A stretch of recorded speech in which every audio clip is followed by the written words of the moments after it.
தேவனுக்கு மகிமை உண்டாவதாக. சங்கீதம் 53ஆம் அதிகாரம் 1 முதல்.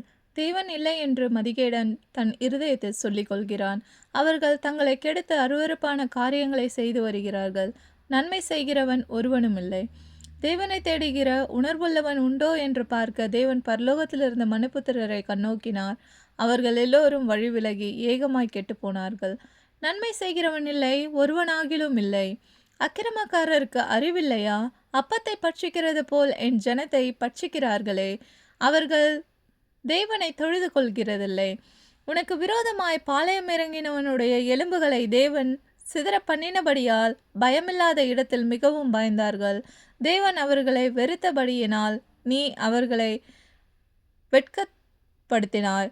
சியோனிலிருந்து இஸ்ரவேலுக்கு இரட்சிப்பு வருவதாக தேவன் தம்முடைய ஜனத்தின் சிறையிருப்பை திருப்பும் பொழுது யாக்கோபுக்கு களிப்பும் இஸ்ரவேலுக்கு மகிழ்ச்சியும் உண்டாகும்.